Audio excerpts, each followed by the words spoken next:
A todos los participantes, muchas gracias por participar de este webinar. Estamos dando acceso al resto de personas.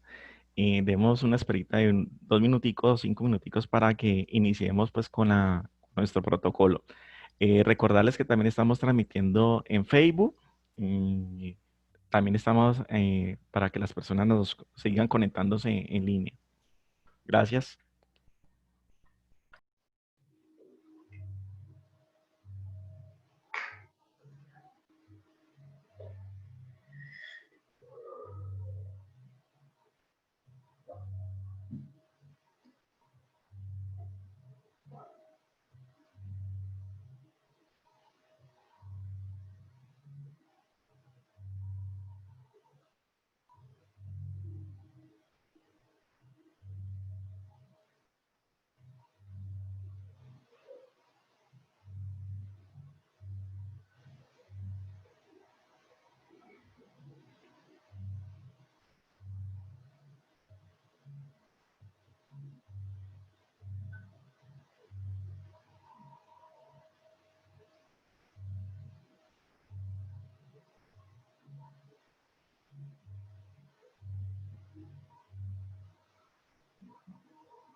Bueno, son las 3 de la tarde, 03 minutos. Les damos la más cordial bienvenida a nuestro webinar de SAFE el día de hoy con un tema bastante interesante y de alta necesidad para implementar en nuestros sistemas de gestión de seguridad y salud.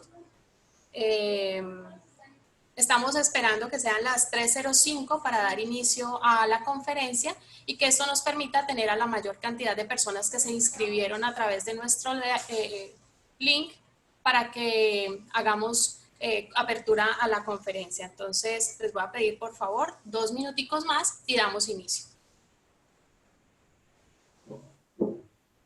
Aún siguen ingresando personas a sala.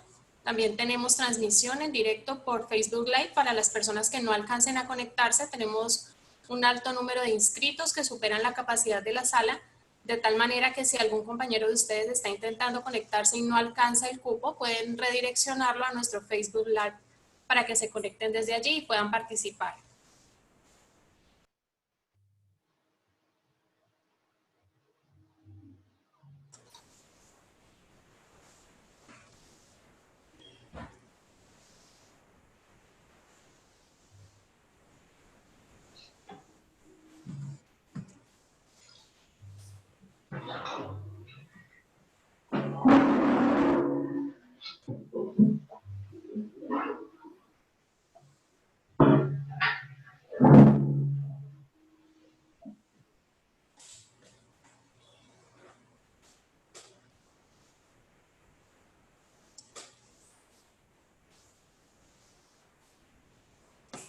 Julián, ¿cuál es el link para que nos encuentren por Facebook? Tenemos una pregunta aquí en audio. Safe Sascali. ¿Puedes Arroba, escribir el link, por favor, ahí en el chat para las claro personas que que... sí. Gracias. Listo. Son las 3:05 minutos. Le damos la más cordial bienvenida a todos los participantes de nuestro webinar. En el día de hoy tenemos la oportunidad de presentar el tema Protocolo de respuesta a emergencia frente a COVID-19. Para esto nos acompaña el señor Andrés Mauricio Casas. Él es asesor experto en tareas de alto riesgo, tecnólogo en atención prehospitalaria y seguridad de salud en el trabajo, rescatista y entrenador y adicional instructor de soporte vital de trauma prehospitalario. Mauricio, muchas gracias por acompañarnos. Tenemos un orden del día vamos a dar inicio y dando un poco más de tiempo a la conexión del lleno total de nuestra sala. Vamos a correr el video institucional de SAFE. Posteriormente vamos a dar inicio entonces a la conferencia con Mauricio. de nuevo la más cordial bienvenida. Nos acompaña desde la parte logística Julián Andrés Molina. Gracias, Julián, por todo tu soporte y apoyo.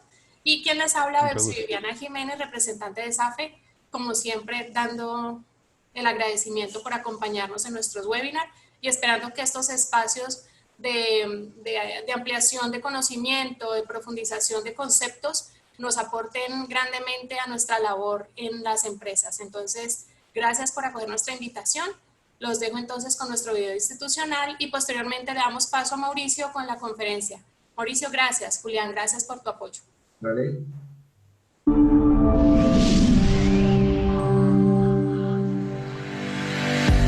En SAFE SAS damos valor a nuestros servicios con calidad, responsabilidad y honestidad. Contamos con un importante grupo de profesionales capacitados y altamente especializados, lo que nos permite ofrecer una amplia cobertura a nivel nacional y ser reconocidos como una empresa líder en consultoría y asesoría especializada en seguridad y salud en el trabajo. Gracias a la excelencia y compromiso de nuestros profesionales, especialistas y equipo administrativo, estamos próximos a cumplir nuestra segunda década, garantizando el desarrollo de programas y actividades de prevención con resultados positivos, novedosos y enriquecedores, cumpliendo así las expectativas de las empresas que han confiado en nosotros y que direccionan su crecimiento con un compromiso firme frente a la responsabilidad social y laboral en materia de riesgos laborales. Gracias a nuestros programas de prevención, ayudamos a las empresas a propiciar ambientes sanos que motivan a sus colaboradores, independientemente de su cargo, a ser mejores cada día, a desarrollar capacidades, potencializar habilidades y, a su vez, ejercer su labor con la tranquilidad de estar en un lugar seguro.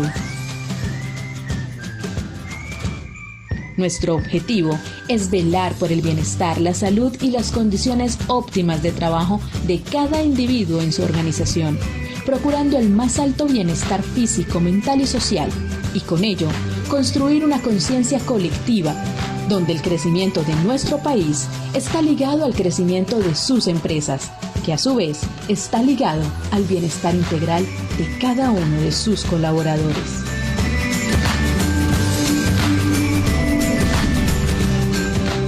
SAFE, 2 décadas aportando al bienestar del trabajador y al progreso de las empresas en Colombia.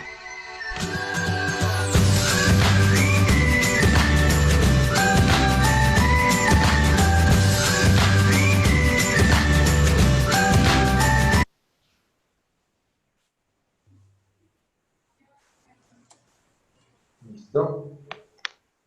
Perfecto, muchas gracias, Mauricio. Entonces, reiterando mi agradecimiento por tu acompañamiento en esta sesión, los dejo entonces con Mauricio Casas. Muchas gracias.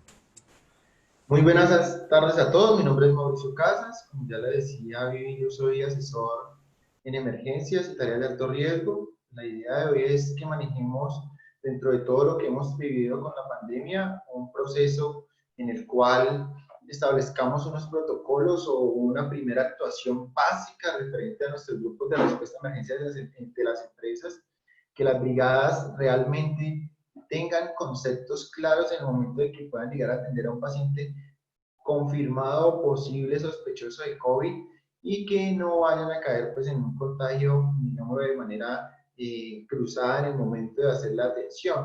Muy importante por esto que hoy pues iniciemos este proceso de implementar en nuestras empresas y que para lo cual SAFE cuenta con muchos instructores en el cual podemos garantizar la correcta formación de las brigadas referente a estos protocolos de respuesta y ahondar mucho más en los temas de emergencias, porque no solamente, así como hoy vamos a tratar el tema de la RCP de pronto más a profundidad, pues entonces podría ser otro tipo de emergencias. Entonces, vamos a iniciar.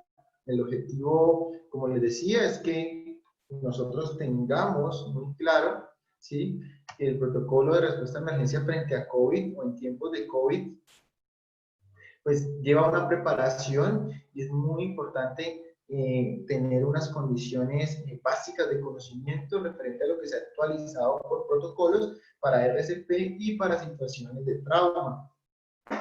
Este objetivo pues, nos lleva siempre a recordar que esos primeros auxilios son los cuidados adecuados en los cuales yo voy a brindar una primera atención a la persona y que si esa persona sufrió una enfermedad repentina, ya sea porque presenta síndrome o signos vitales que tengan que ver con la pandemia, pues entonces tenemos que ahondar más en la protección de nuestros brigadistas.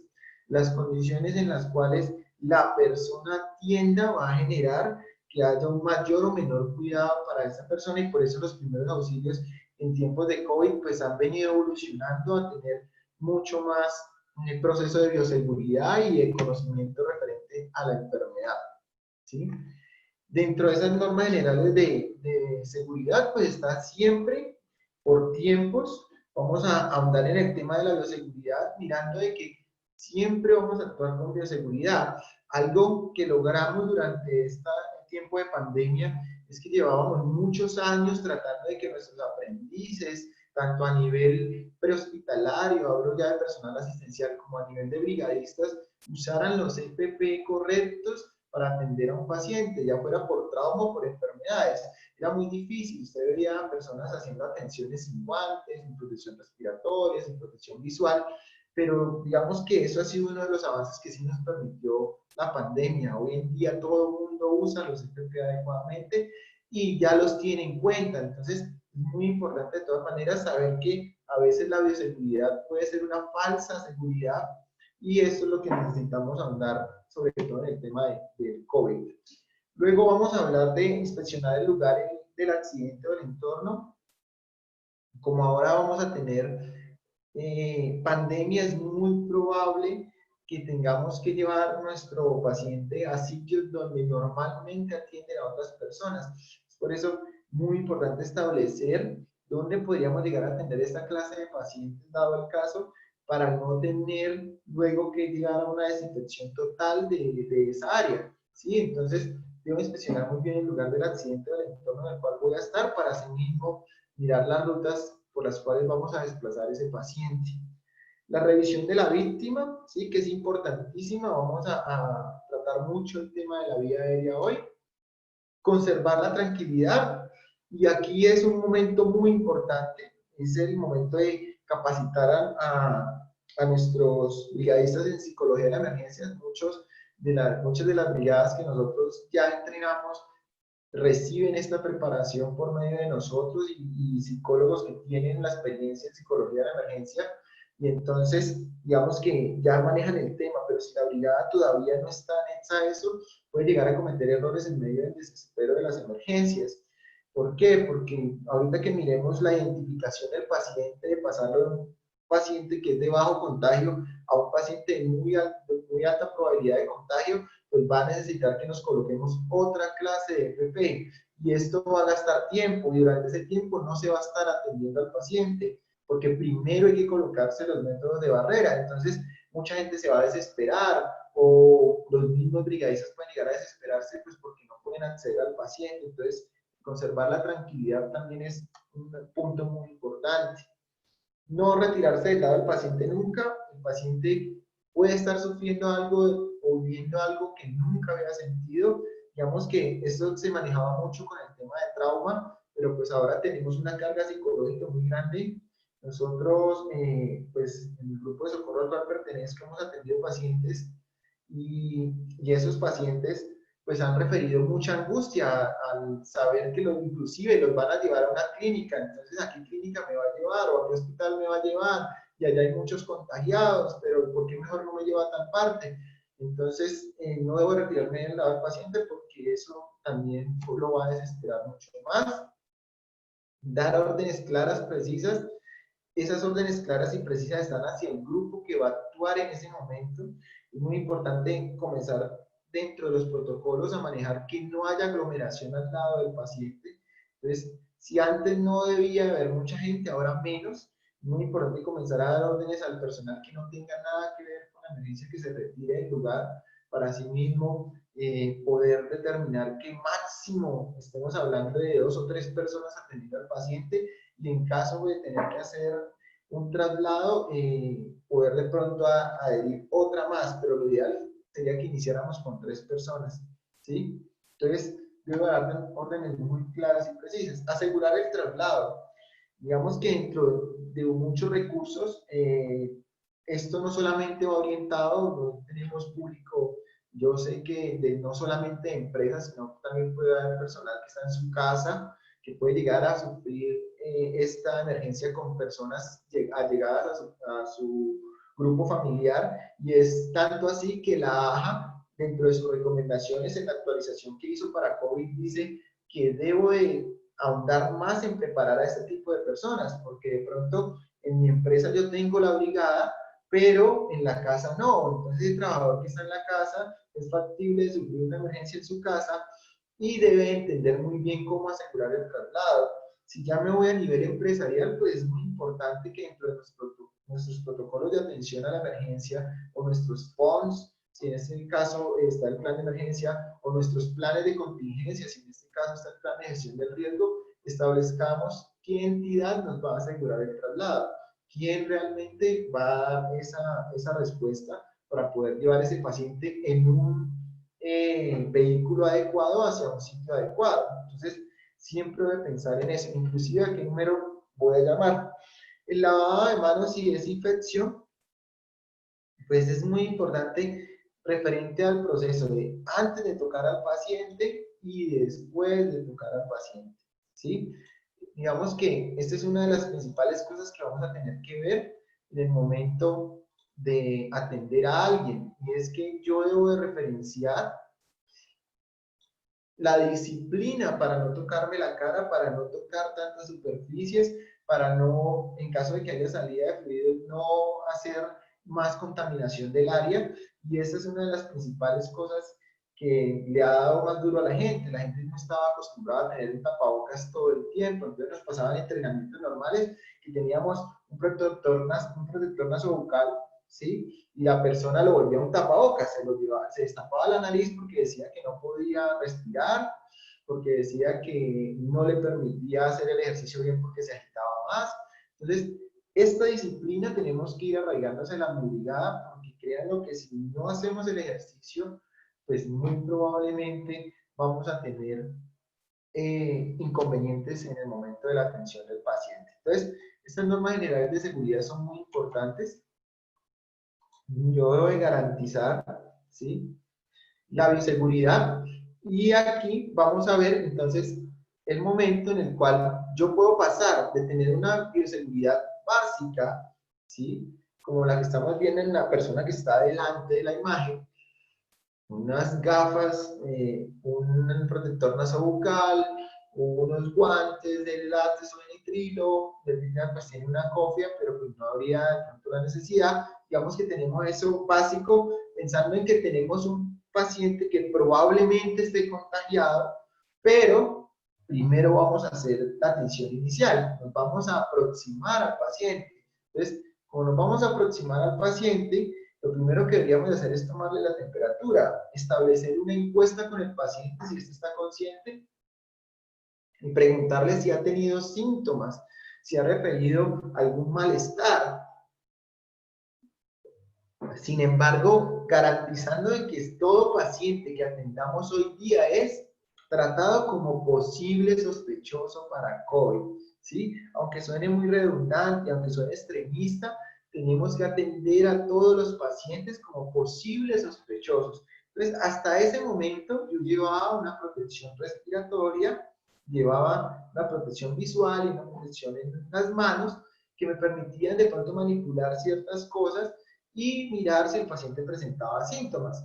Resulta que en medio de mi encuesta, ¿sí?, el paciente refiere, cuando le coloco el termómetro, refiere temperatura igual o mayor a 38, o refiere que ha tenido fiebre, ¿sí?, o refiere que no tiene dificultad para respirar, que tiene anosmia, ¿sí? Entonces, inmediatamente yo podría considerar a ese paciente de ser bajamente contagioso a ser muy altamente contagioso, y debería de pasar a la segunda bioseguridad, que es la que estamos viendo en la persona que está atrás. ¿Por qué? Porque debo evitar totalmente el contacto con esta persona. Entonces, es ahí donde nuestras brigadas se tienen que comenzar ese proceso de preparación, de tener kits para COVID, ¿sí? De saber cómo utilizarlos, de garantizar áreas limpias para poderse equipar en el momento de llegarlo a necesitar, de llevar la tranquilidad de los tiempos que se van a necesitar para poder equiparse y garantizar que no se toque ninguna superficie que pueda llegar a contaminar el traje o los EPP que se van a colocar. Entonces, es muy importante que dentro de estos desarrollos de protocolos nosotros garanticemos que nuestras brigadas o las personas que van a atender tengan la protección adecuada. Porque el de adelante o la persona de adelante tiene una mascarilla quirúrgica desechable, ¿sí? Con la cual estaba haciendo la atención o la aproximación inicial, pero el de atrás ya tiene un N95 o un FFP3, ¿sí? Ya estamos hablando ya de un P100 que no va a permitir que esta persona se pueda llegar a exponer al virus. Esto es muy importante en el momento en que yo tomo decisiones y por eso debo determinar muy bien los cuadros clínicos, ¿sí? Si yo tengo un cuadro clínico en el cual el paciente me refiere que tiene un tipo de gripe, ha tenido fiebre muy alta, si tengo un cuadro en el cual la persona ya refiere síntomas respiratorios leves, anosmia o hipogeusia, ¿sí? que refiere que pierde la probabilidad de sentir dulce o salado, hay una alteración en el sentido del gusto, y ya un cuadro respiratorio grave en el cual ya digamos que entraría a ser más de atención médica, ¿sí? Para proveedores. Pero digamos que en los dos primeros tenemos ya un cuadro clínico que me obliga a ahondar más en la bioseguridad y a mirar más las condiciones de protección para mis brigadistas, ¿sí? Esas condiciones me deben llevar entonces a es evidente que tiene probablemente COVID o definitivamente yo voy a garantizar una mejor protección porque es un paciente muy sospechoso, ¿sí? No sabemos por qué llegó allí, no lo conocemos, no sabemos realmente el cuidado que ha tenido, cómo ha sido su cerco epidemiológico, si ha tenido contacto con más personas, si es una persona que sale mucho, si es muy sociable. Entonces, como altamente sospechoso, si esa persona no nos puede dar ningún indicio y si al colocarle el termómetro no miramos que tenga una temperatura adecuada, o sea, de 38 hacia abajo, entonces muy probablemente tenemos que manejarlo como sospechoso, ¿sí? Altamente contagioso. Este cuadro clínico, esos cuadros clínicos, nos van a llevar a una pirámide y es a mirar esa clasificación de riesgos. Y esto también tiene mucho que ver con los sitios que se frecuentan, ¿sí?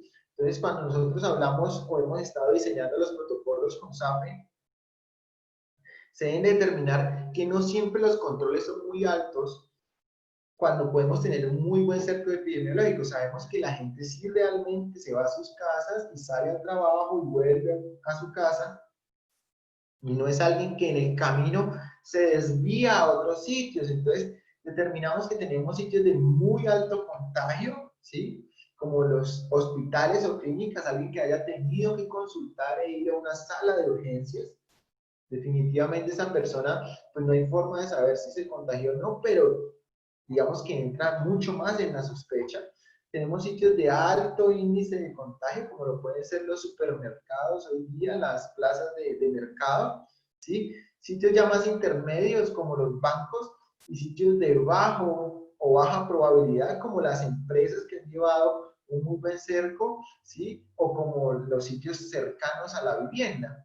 A pesar de que hay muchos barrios, sobre todo en el caso de Cali en estos momentos, que pues tienen alto índice de infección. ¿Qué me garantiza esto? Pues que lo mismo tengo que hacer en el momento de atender al paciente. Si yo considero que mi paciente es muy altamente contagioso, tiene muy alta probabilidad de generarme contagio, pues mis protecciones o mi EPP debe ser de mayor proporción. Lo mismo para el alto. En intermedio, pues tendría que tener mucho cuidado, ¿sí? Y aquí entra en intermedio mucha parte de la disciplina. ¿Por qué? Porque cuando la persona no está acostumbrada a tener el protector nasobucal durante mucho tiempo, comienza a tocárselo, le pica la nariz, quiere de pronto levantárselo para disminuir la temperatura, de pronto se quiere mover los filtros porque le están fastidiando, se lo apretó demasiado y se quiere tocar la cabeza, ¿sí?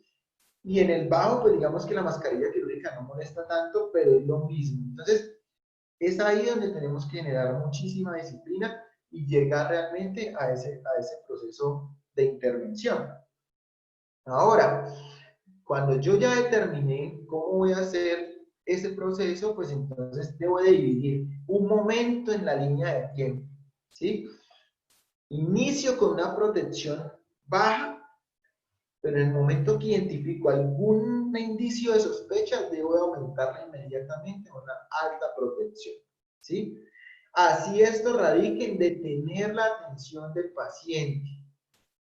¿Por qué? Porque las condiciones en ese momento están dadas para proteger a la persona que no está en riesgo, que en este caso es el auxiliador.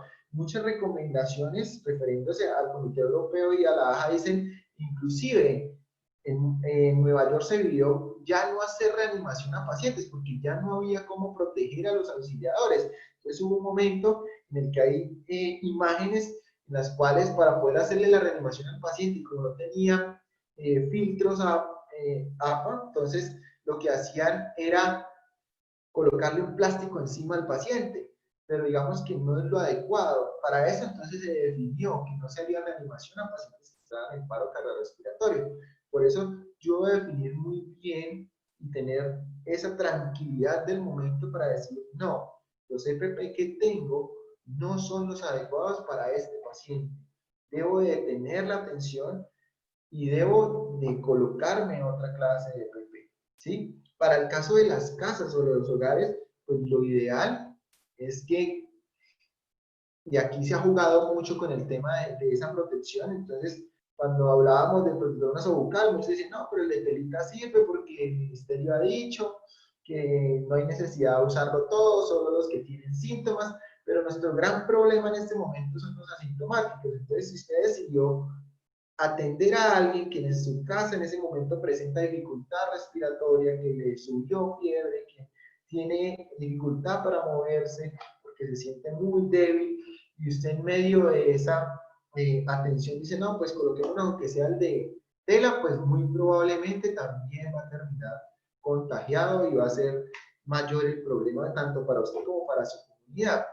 Entonces, yo voy a garantizar muy bien ese momento en la línea de tiempo.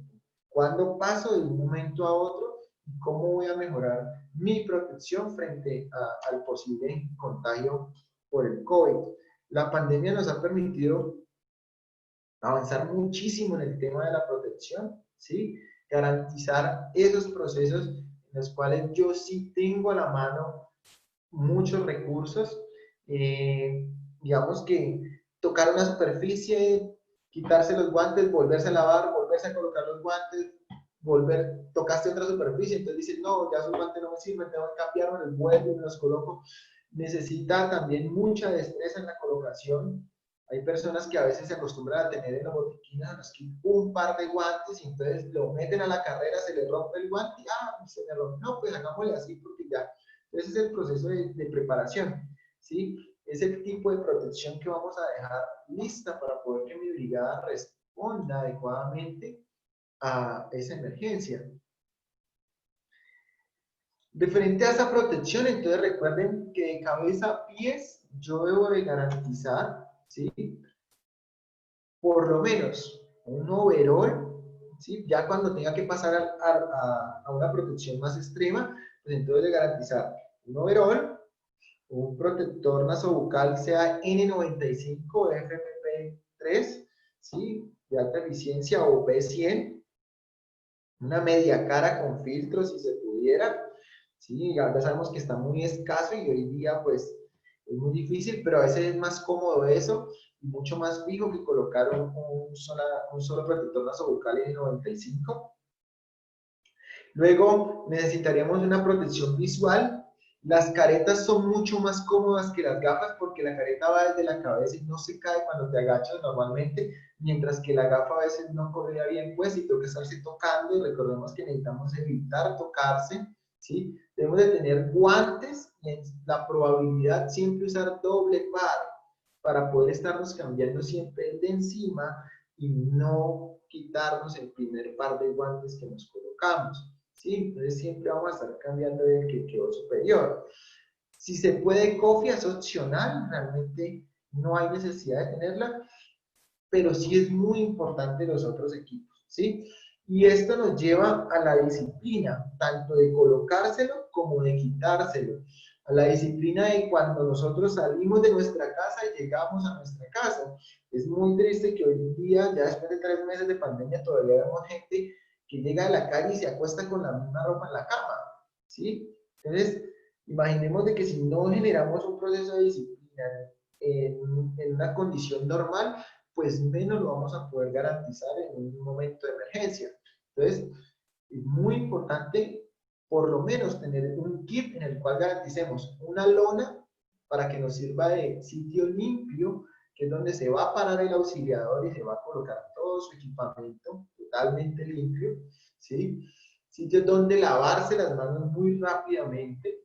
Entonces, yo imagino que dentro de las adecuaciones que muchos en los protocolos han establecido, pues así como lo recomendamos nosotros, es comenzar a colocar más sitios donde poderse lavar la mano y no tener que ir hasta ciertas distancias, porque el trabajador normalmente lo que va a hacer es decir, no, yo hasta allá no voy a ir a lavarme las manos cada 3 horas, eso es lejísimo, mejor tú me quedo así, ¿sí? Entonces, poder garantizar también ese acceso. Si no tenemos los overoles, pues está el tema de las batas. Lo que pasa es que el tema de la bata pues necesita mucha más manipulación que colocarse un overol. Entonces ya ahí sería mirar, obviamente, a qué tengo a disposición, pero es muy, muy recomendable que sea siempre un overol. ¿Qué cosas vamos a ver nuevas referente a lo que vamos a ver de RCP? Y es que nuestro mayor riesgo en el momento de atender a un paciente en el cual comencemos nuestra encuesta de atención va a ser la intervención de la vía aérea, sea porque ese paciente tenga signos de paro y tengamos que hacer reanimación cardiopulmonar, o sea porque ese paciente no hable y debamos revisar la vía aérea, ¿sí? Entonces hay cosas en las cuales tenemos que comenzar a cambiar y en el cual debemos de garantizar no hacer un uso de nada sobre la vía aérea, garantizando de que así presionáramos. En el video estamos viendo el uso de un BBM, ¿sí? En el video vemos el uso de un BBM, pero en la imagen estamos viendo que la persona está haciendo compresiones y aún así produce aerosoles. Esto es lo que más debemos de proteger en el momento de la atención, ¿sí? Tanto en pacientes inconscientes que pueden generar este tipo de aerosoles como en pacientes conscientes que hablando nos pueden llegar a generar contacto con gotículas. Por eso es muy importante la intervención a la vía aérea. Si el paciente está inconsciente, no dejarle retirar el tapabocas, ¿sí? Si ustedes ven, un pequeño control que hace la persona de la imagen es colocar un protector nasobucal. ¿Para qué? Para evitar que cuando hay presiones salgan tanto aerosol. Pero lo ideal es que el paciente esté consciente, le digamos que no se retire el protector nasobucal mientras está hablando con nosotros. De referencia a eso, pues hemos estado agregando mucho la palabra nasobucal. ¿Por qué?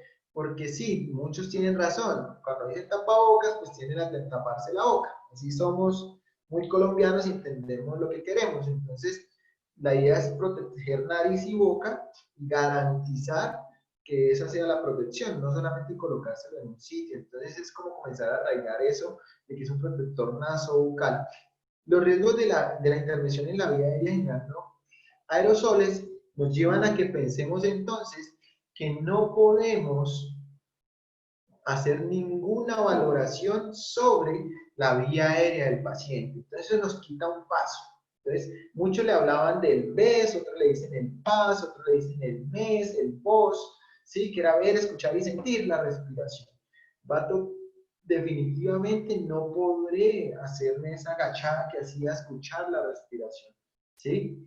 No puedo hacer ese proceso porque no debo de acercarme a la vía aérea del paciente. Por eso es muy importante, aquí que ya vamos a iniciar la valoración primaria, cumplir con los 3 conceptos que están en la imagen. Identifique, ¿sí? Identifique qué o cómo está el paciente. Aísle inmediatamente si lo cree sospechoso para COVID. Entonces, si la persona en la cual yo voy a atender la identifico como muy sospechosa, lo ideal es aislar, pues inmediatamente va a hacer retirar a todo el personal que se encuentra cercano al área, informar inmediatamente tanto a su resto de brigada, a la persona de seguridad y salud en el trabajo, a quien coordine gestión de riesgo en la empresa o el plan de emergencia, ¿sí? Y al ente de socorro que vamos a llamar o a quien garantiza el traslado del paciente, informando de que es un paciente sospechoso para COVID. ¿Por qué? Porque esto nos va a permitir que ese equipo ya llegue de una vez preparado para la emergencia y no solamente llegue pensando que es un paciente normal y que no tenga los EPP correctos. Entonces, es muy importante que cuando hagamos esa valoración primaria, garanticemos que se defina cómo está el paciente, qué tiene el paciente y qué necesitamos realmente. La verificación primaria de estos pacientes me lleva a que si el paciente está inconsciente, aquí vamos a pasar al tema médico, entonces digamos que la dificultad respiratoria fue muy profunda y esta persona entra en un paro respiratorio o pierde la conciencia, entonces nosotros vamos a tratar de garantizar que haya una muy buena evaluación de los signos vitales.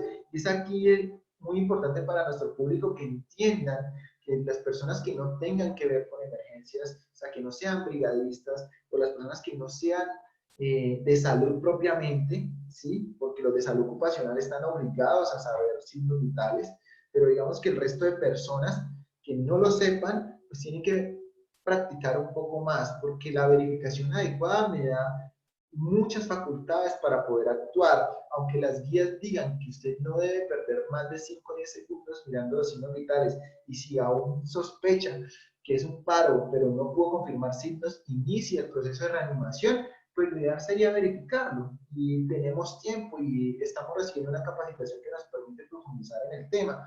Entonces, debo de hacer que esa verificación sea adecuada, y si definitivamente percibo una ausencia de pulso, percibo que esa persona está en parada cardíaca, pues debo iniciar la reanimación básica, ¿sí? Esa supervivencia promedio del paro cardíaco fuera del hospital era un 6.4% cuando no teníamos un RCP arraigado y un uso del desfibrilador tan arraigado como hoy día lo tenemos. Nos falta muchísimo. Muchas empresas, a pesar de que la 1831 de 2018 estableció la obligatoriedad de tener los desfibriladores, todavía no los tienen, pero ya hay muchos sitios cardioprotegidos y eso ha garantizado que tengamos mayor acceso a los desfibriladores. Entonces, la probabilidad de supervivencia pues aumentó. Ahora, hay que tener algo muy claro, ¿sí? Tanto para personal médico como para brigadistas y personal común, o DUMI, como le decimos nosotros, ¿sí? Esas personas deben entender que si una persona definitivamente era positiva para COVID y ya tiene problemas respiratorios, la probabilidad de supervivencia en la RCP baja demasiado el porcentaje. Hay literaturas que mencionan 2.4%, 3.1%, o sea, es muy baja la probabilidad de supervivencia si esa persona ya tenía síntomas muy avanzados, ¿sí? Ahora, debo entender algo. Las condiciones en las cuales atiende el personal de salud son muy diferentes a las condiciones en las cuales atiende un brigadista o atiende una persona del común. Pero esa primera atención con unas buenas maniobras garantiza mucho de lo que va a pasar después cuando llegue la ambulancia o ya definitivamente llegue el TEA, porque en la unidad o en el conjunto residencial lo tenían, porque en el centro comercial lo había y pudimos acceder muy rápidamente a este equipo. Entonces, en ese contexto tenemos que tener en cuenta que estamos en tiempos de pandemia, que las condiciones de ese paciente no son las mismas, ¿sí? Pero que definitivamente nuestra primera atención va a ayudar muchísimo a la sobrevida del paciente si le damos. Para eso, la AJA pues estableció una cadena de supervivencia extrahospitalaria. Estamos prestos a que este año salgan las actualizaciones, no sabemos si por cuestión de la pandemia, pues se haya detenido ese proceso, pero sí es muy importante algo, y lo dejé para este momento, para ahondar en el tema. Nada de lo que estamos hablando hasta el momento, ¿sí? Es una verdad absoluta referente al proceso de infección en el cual la persona contagia a la otra. ¿Sí? Digamos que las mayores estadísticas dicen que es por medio de gotículas que se esparcen en el aire hasta 1.5 metros de distancia, porque el virus es muy pesado, ¿sí? Pero definitivamente ya se comienzan a ver otros tipos de contagio, comienzan a verse otro tipo de síntomas que no se veían antes, como erupciones en la piel. Algunos pacientes han presentado diarrea, algunos pacientes han presentado los mismos signos de gripe que tenía una gripe normal, ¿sí?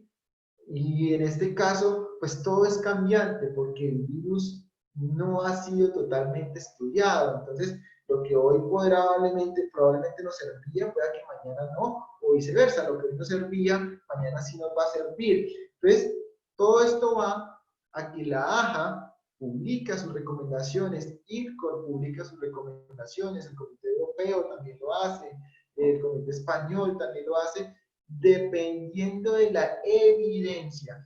Todo lo que nosotros hablamos son conocimientos basados en evidencia, ¿sí? No es porque nos queramos inventar o porque una persona dijo, no, es basado en la evidencia.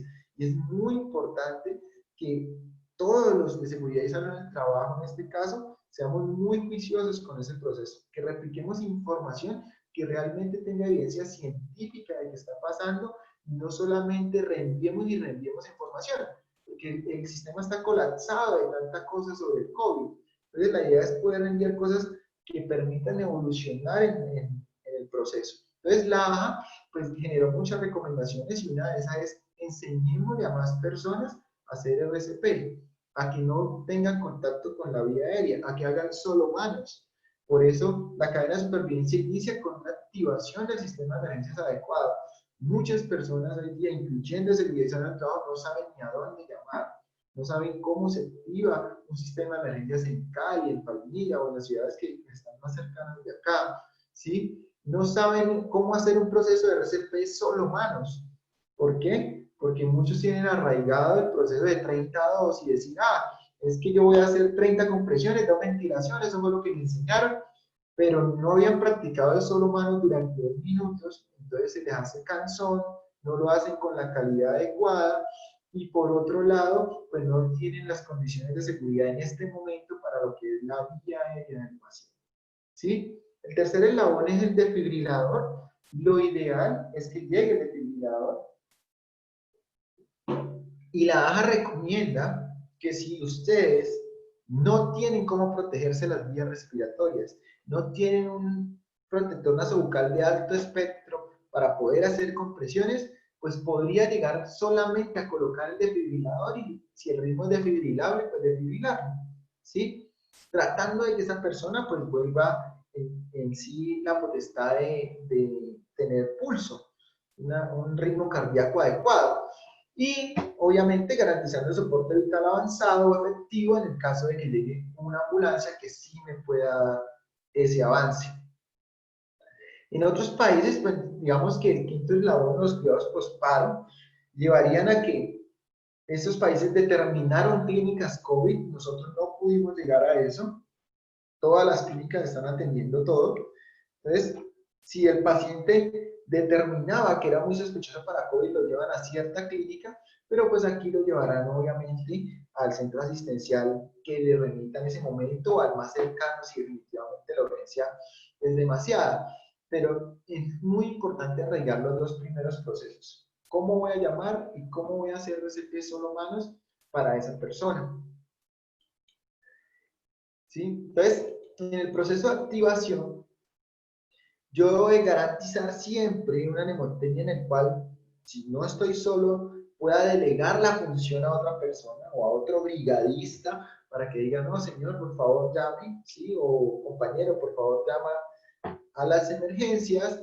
En el caso de números externos, si no tenemos un convenio interno, muchas empresas pues ya hoy día cuentan con zonas protegidas, entonces tienen ese número de emergencias interno, pero siempre debemos de ahondar, y lo mirábamos nosotros en el proceso de actuación dentro de las salas de radio, y es que cuando usted no es claro con la información, el de la sala de radio va a generar más preguntas. ¿Qué quiere decir? Si usted simplemente comienza a gritar y a hablar y hablar y hablar, pues la persona de sala de radio le va a decir que se detenga, que no lo está entendiendo, que no sabe ni con quién habla, no hace creíble la llamada, y esto puede generar que se corte o que se demore más el tiempo de llamada. Y recuerden que lo que necesito es no perder tiempo. Entonces, debo identificarme, ¿sí? Es decir, de dónde estoy llamando, qué está pasando, qué es lo que necesito. Si la dirección, si usted para usted mismo sabe que llegar a la empresa por su casa es muy difícil, pues de un muy buen punto de referencia. El operador normalmente le va a pedir un número de contacto. Todavía no llevamos al 100% de que, si se le corta la llamada, yo ya tengo su número, casi siempre lo piden. Pregunte si puede colgar antes de colgar, ¿sí? No cuelgue porque usted cree que debe colgar, no. Pregúntelo antes de hacerlo. Ahora, mire que esos números de emergencia sean realmente los que deben de estar. Para nosotros en Cali es muy fácil. Los números que ven en la pantalla son los que funcionan, ¿sí? Diciendo pues que contestan rápido. Pero la vaina es que usted de pronto esté en un sitio donde te toca llamar es a un fijo. Entonces garantice que ese fijo sí es el que responde, no que ese número celular que dieron sí realmente es el que está en el plan de emergencia y sí funciona para el momento de la emergencia. Ahora, garanticemos el protocolo para poder atender al paciente. Colóquese los EPP, ¿sí? Limite el personal en la escena. Recuerden, máximo 3 respondientes para atender.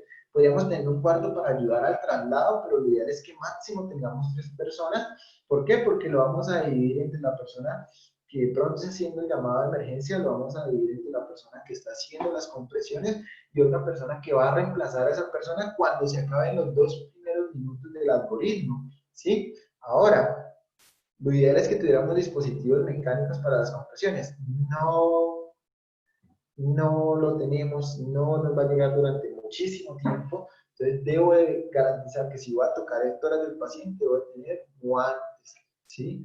Y un protector nasobucal de alto espectro. Ahora, ¿cómo voy a colocar mis manos? Recuerden, van en el centro del pecho para las personas que no tienen la habilidad, y las brigadas que aún no reciben este proceso. Pues esa es la invitación de nosotros. La idea es comenzar a aplicar esos protocolos, comenzar los momentos de capacitación, ¿sí? La plataforma de nosotros de manera virtual ha crecido muchísimo durante estos 3 meses. Hemos hecho mucha formación virtual y esperamos ya pronto comenzar la presencial, pues, para poder llevar ese conocimiento teórico a la práctica.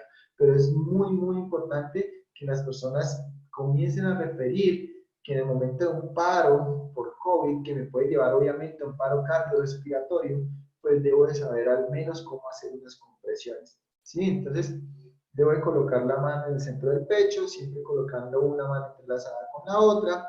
Voy a hacer una presión de 5 a 6 centímetros de profundidad, ¿sí? En un ritmo de cadencia adecuada que me garantice de 100 a 120 veces por minuto, y que establezca obviamente 2 minutos iniciales para poder dar reanimación. 2 minutos continuos, sin detenerse, sin que nada interrumpa las compresiones. Es por eso que es muy importante que nosotros sepamos qué vamos a hacer y cómo lo vamos a hacer, ¿sí? En qué momento vamos a llegar a hacer unas compresiones, un masaje cardíaco adecuado. Ojalá esté muy bien evidenciado que el paciente sí necesita eso, ¿sí? Las guías o todas las recomendaciones se han cuidado mucho en ese tema de, pues no deje de hacer RCP si no lo pudo confirmar, pero vuelvo y digo, cuando ya nos comenzamos a capacitar, como en este caso, pues lo ideal es que podamos garantizar que la persona que va a verificar sí sepa qué debe de hacer, ¿sí? Entonces, en medio de eso, pues vamos a mirar un pequeño video en el cual la RCP pues se va a llevar hacia los procesos de...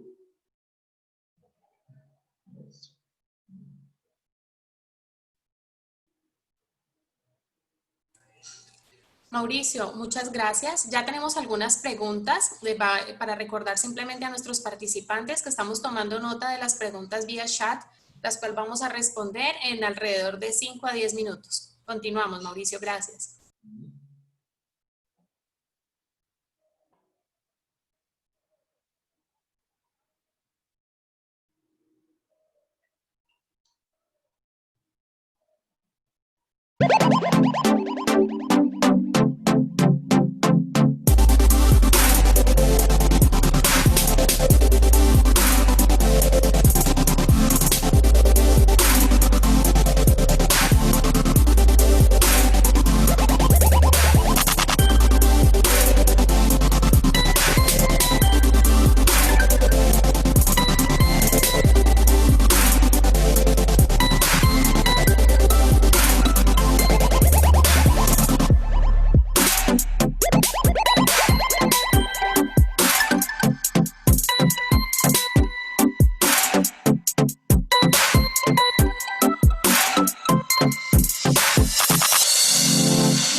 Entonces, vieron que en este caso es intrahospitalario, es lo mismo que vamos a hacer extrahospitalariamente. Recordarles que el proceso en el cual voy a hacerlo sobre un niño infante debe usar solamente una mano y en un lactante 2 dedos en el centro del pecho. ¿Sí? Las profundidades van a cambiar en el lactante de 2 a 4 centímetros. Lo importante es que garanticemos este algoritmo sin hacer la verificación de la vía aérea. Si no responde, si no respira, si solo jadea o boquea al paciente, active el sistema de respuesta a emergencias, ¿sí? Pida al desfibrilador, si lo tiene en su empresa, pida lo que se lo lleven inmediatamente, ¿sí? Si no lo tiene, pues ojalá la ambulancia pueda contar con él, inicie la RCP, haga un ciclo inicial de 2 minutos, verifique otra vez los signos vitales y si no, vuelva a repetir el ciclo. ¿Para qué? Para garantizar que este paciente tenga mayores probabilidades en el momento de que llegue un soporte vital más avanzado, ¿sí? Entonces, el desfibrilador pues debe estar a la mano. Es muy importante que garanticemos que ese proceso se dé, que si la ambulancia o las personas con las que tenemos convenio para que hagan zona protegida garanticen en sus móviles, es una norma, ¿sí? Es una ley, está apoyada por otro decreto, debe haber en las ambulancias desfibriladores, así sean asistenciales básicos. Entonces, es muy importante que nosotros garanticemos que quien nos preste el servicio lo tenga si es que nuestra empresa no cumple con los parámetros para tenerlo dentro de ella, ¿sí? Una vez acabemos el proceso de atención del paciente, es muy importante hacer el lavado de manos y desinfección completa, ¿sí? Y aquí va el proceso en el cual la persona que tuvo un traje completamente cubierto su cuerpo por este traje debe, ojalá, bañarse después del evento, ¿sí? Entonces, si no hay la forma de garantizarlo en la empresa, pues por lo menos al llegar a su casa que sea inmediato. ¿Para qué? Para poder generar que haya un muy buen proceso de desinfección y no vaya a haber ningún problema. Nos vamos a cambiar abruptamente porque el tema es muy extenso y este sí lo va a hacer más corto al politraumatismo. Cuando ese paciente sufre un trauma dentro de nuestra empresa, sea porque una máquina lo lastimó, porque tuvo una caída de alturas, porque tengo muchas empresas que han tenido eventos de tránsito dentro de la misma empresa, entonces tuvo un accidente de tránsito dentro de la empresa y ya el protocolo de trauma pues me pide una actualización diferente. El vigente en estos momentos es este, ¿sí? Entonces tenemos un protocolo en el cual nosotros debemos de garantizar que si hay hemorragias exsanguinantes, pues las controlemos inmediatamente, eso es la X. No vamos a hacer manejo de la vía aérea, recuerde, no se exponga a la salida de aire de la vía aérea, no realice ventilación asistida, no podemos intervenir sobre esa vía aérea, lo único que podremos hacer es abrir la vía aérea en el caso de que el paciente no lo haga espontáneamente para ver si de pronto tenga un objeto, pero ya ahí tendremos que tener una mejor protección, ¿sí? No haríamos ventilación. En el caso, y no estoy andando hasta allá porque nosotros tenemos brigadas que sí tienen ese nivel tan avanzado, tenemos brigadas que intervienen vías aéreas porque tienen los elementos con que hacerlo, pero pues no vamos a llegar a eso ya porque nos vamos a quedar en lo básico. La idea es que esto sea muy general por el público al cual nos estamos dirigiendo. Entonces, en este caso, vamos a pasar a la circulación y sangrado. Ahí lo que vamos a ver es otros tipos de sangrado, no solo sanguinantes. Sanguinante quiere decir que compromete la vida del paciente, ¿sí?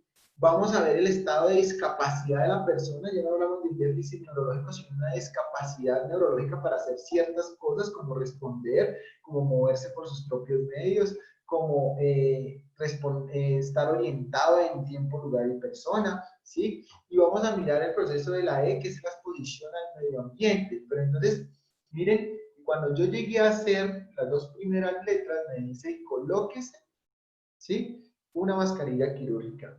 Pero si definitivamente tengo que seguir en el proceso de atención, entonces ya colóquese o utilice dispositivos de barrera mayores, tome temperatura primero antes que todo, y luego de que ya tomaste la temperatura, ahora sí vas a proceder a hacer un protocolo de atención, ¿sí? ¿Por qué? Porque debo de mirar a dónde tengo que llevar mi nivel de protección, tanto en el paciente clínico como en el paciente de trauma, ¿sí? Hice un acercamiento inicial en el cual iba a ver qué condiciones solía tener el paciente y si era muy alto o bajo para contagio, y ahí ya determinaré qué EPPs me voy a colocar para que mi paciente reciba una mejor atención y siempre esté protegido.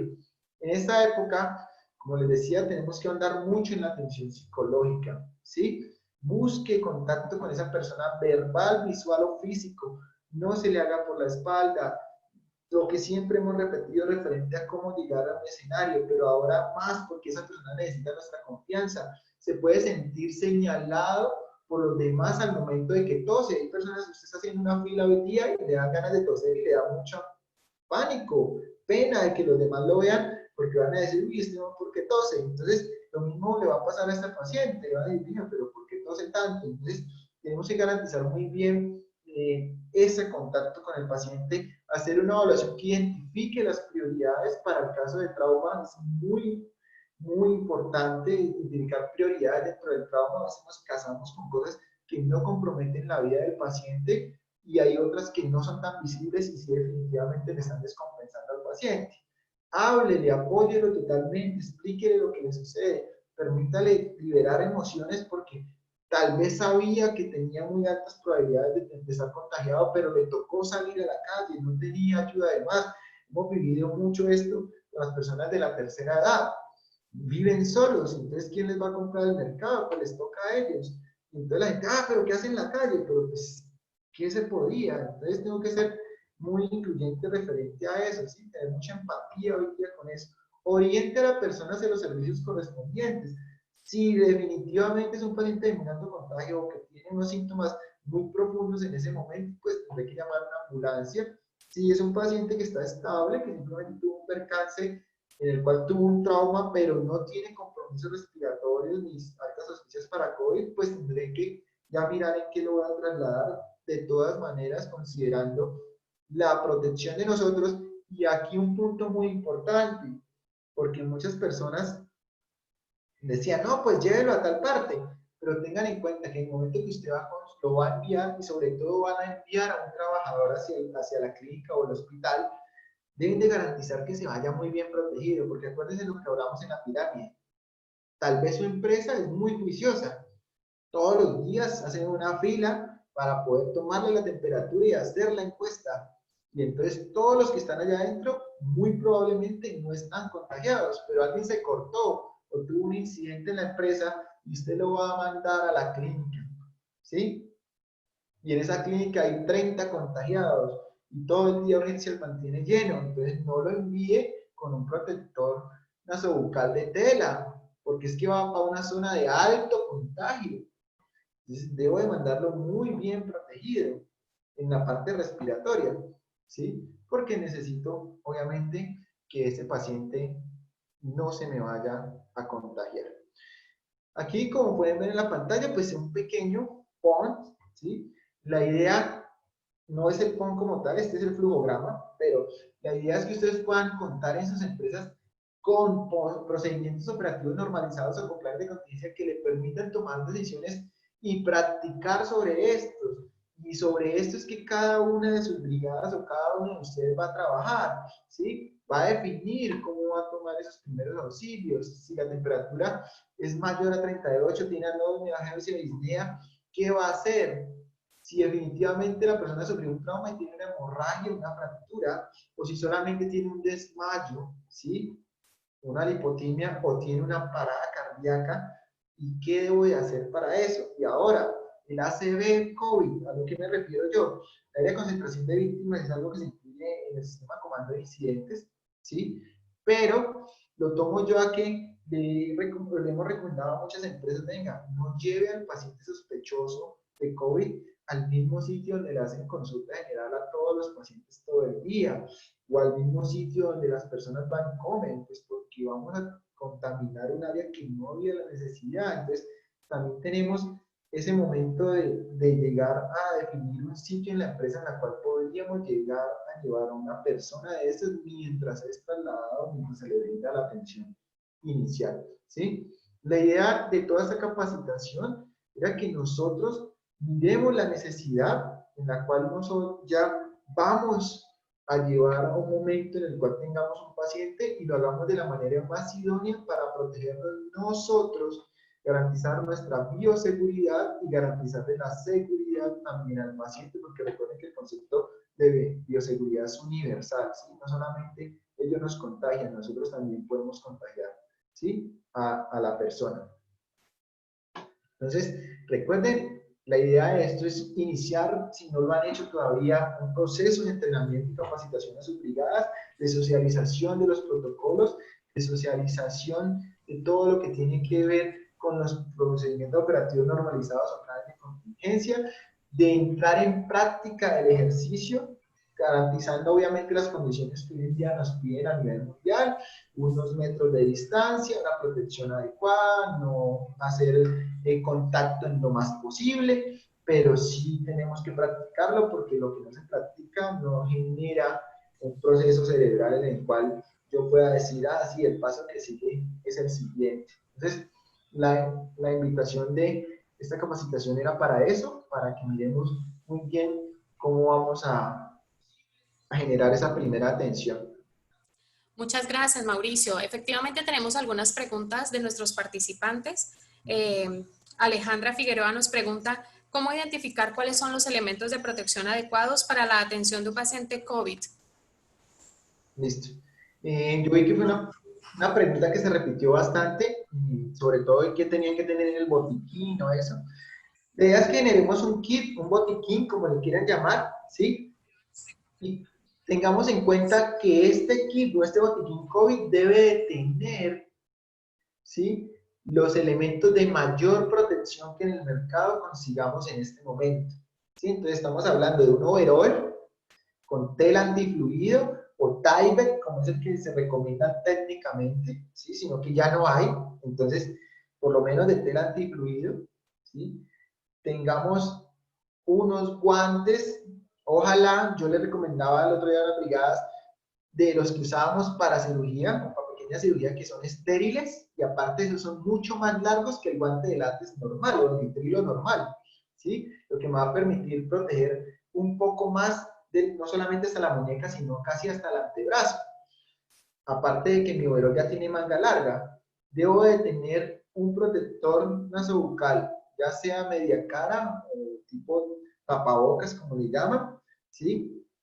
N95, FFP3 o P100, ¿sí? Que son los que demostraron por medio de la evidencia que sí filtran todas las gotículas que podrían llegar a ver, las micras que tienen el virus en este caso. Debo de tener protección visual, las gafas y la careta, o al menos la careta, ¿sí? O al menos las gafas, sino que las gafas se vuelven muy molestas porque la gente que no está acostumbrada a usarlas se le empañan o se le mueven y entonces van a tender a tocarse la cara y eso es lo que más queremos evitar. Por otra parte, debo de garantizar opcionalmente una cofia y opcionalmente un protector, una protección para el calzado. Pero digamos que pues el calzado normalmente se lava, entonces no hay mucho problema. Pero sí debo de garantizar ahora que sea mínimo para 2 personas la protección, ¿sí? Y si vamos a hacer el proceso de intervención con 3, pues tiene que haber 3 kits. Recuerden que una sola persona no puede trabajar más en la atención de un paciente. Entonces, según lo que yo establezca en mi protocolo, asimismo tendré la cantidad suficiente para ser autosuficiente, valga la redundancia, en la atención del paciente. ¿Listo? Muchas gracias, Mauricio. Otra pregunta que también desarrollaste a lo largo de la conferencia, pero que es bueno dejar en claro, es la pregunta que nos hace Cristian Camacho. Si tengo un trabajador que sufre un accidente de trabajo, ¿debo atenderlo asumiendo que es un posible caso COVID? Sí, pero entonces le vamos a hacer la anamnesis, ¿sí? O la historia clínica o ¿sí? Las preguntas de valoración primaria que hablábamos. Nos vamos a acercar con una protección básica, ¿sí? Una mascarilla quirúrgica, unos guantes, unas gafas, a decirle, venga, ¿cómo se siente?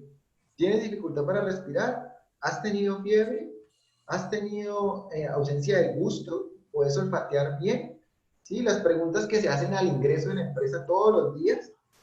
Si la persona dice, no, pues sí, es que ahorita ya me sentí como mal, como que no podía respirar, por eso me caí, inmediatamente lo voy a ahondar en, ya no lo puedo seguir atendiendo con esta protección. Tengo que pasar al kit COVID o al botiquín COVID, ¿sí? ¿Por qué? Porque es altamente sospechoso. Ah, pero si cuando yo le tomé la temperatura tiene 36.5, él dice que no, que fue que la máquina lo golpeó y solamente le duele el pie, que está bien, que no tiene, pues le digo a él que no se quite su protección nasobucal y yo puedo atenderlo perfectamente con mi mascarilla, con mis guantes y con mis gafas, no tendría que colocarme nada más. Pero es ahí lo importante, en el momento de la encuesta, de la atención inicial. Ahora, si el paciente está inconsciente, pues entonces tengan en cuenta sus protocolos de ingreso. Si han sido juiciosos con el cerco epidemiológico, si están siendo realmente ustedes seguidores de su trabajador diciendo, venga, usted sí se está yendo para su casa, usted no está yendo para otro lado, están pasando los reportes diarios del coronado, ¿sí? Si yo puedo llevar ese registro, pues no tengo que sospechar nada, pero en el momento en que yo no pueda llevar ese registro, les hablo muy puntual, se accidentó el mensajero, porque te mantiene a toda hora en todo lado, pues me toca atenderlo como sospechoso y entonces lo preferible será ahondar mucho más en la protección, por lo menos ya pasar de una mascarilla quirúrgica a un N95, ¿sí? O una media cara, ¿vale? Gracias, Mauricio. Pregunta de Carlos Andrés Ramos, profesional de nuestro equipo. Gracias a nuestros profesionales que están presentes, son los mejores.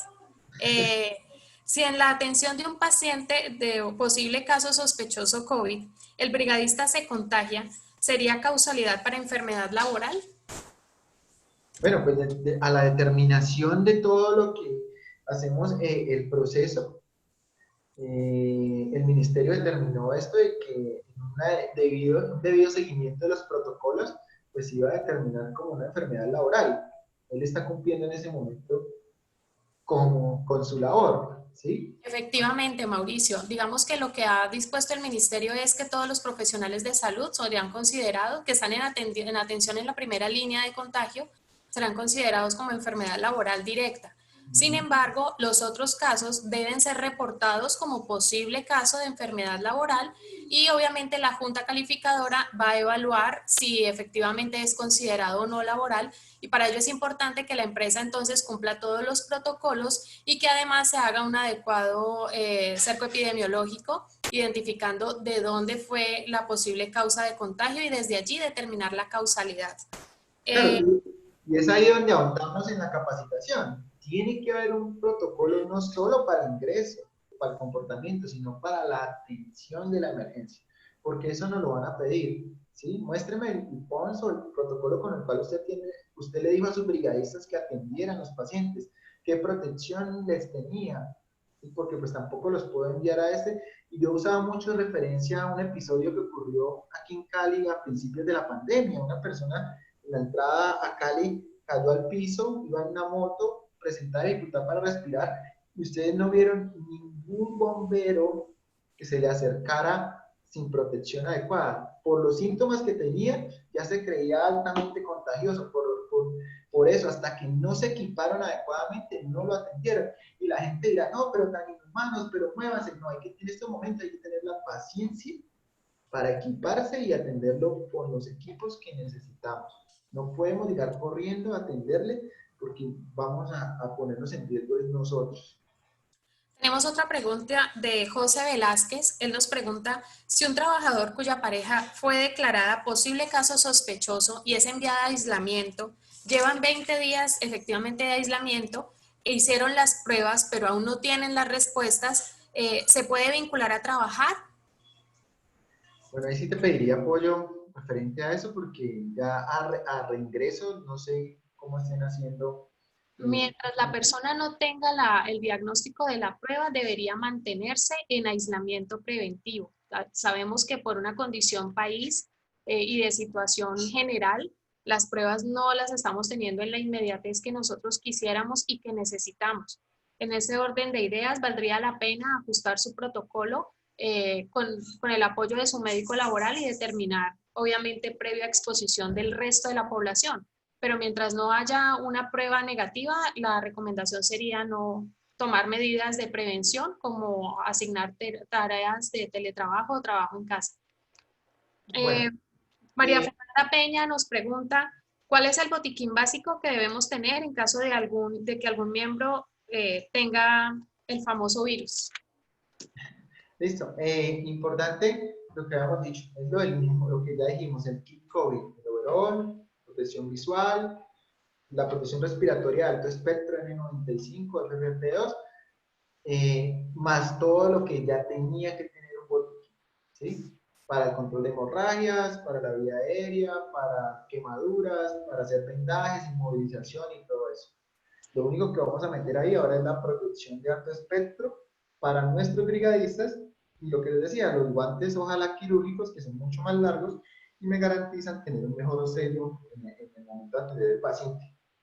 Jennifer Bautista nos hace dos preguntas adicionales. Una es acerca de cuál es el tapaboca recomendado. Para eso les voy a compartir en el chat el ABC de los tapabocas, de la selección de los tapabocas para que nos apoyemos de esa guía que aporta el ministerio.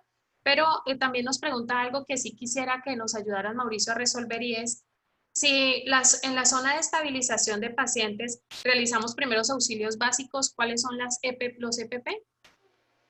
Listo. Si vamos a atender al paciente, es allí in situ. Nos acercamos inicialmente con protector nasobucal tipo mascarilla quirúrgica o de tela, como que están usando en ese momento, su protección visual y sus guantes. Una vez tomada la temperatura y hecha la primera encuesta, si este paciente estaba consciente y determino que no es de alta probabilidad, sino de baja probabilidad para contagio, pues lo puedo atender con estos EPP. Pero si determino que es de alta probabilidad para contagio, detengo la atención y tengo que sacar los kits COVID, equiparme y luego volver al paciente.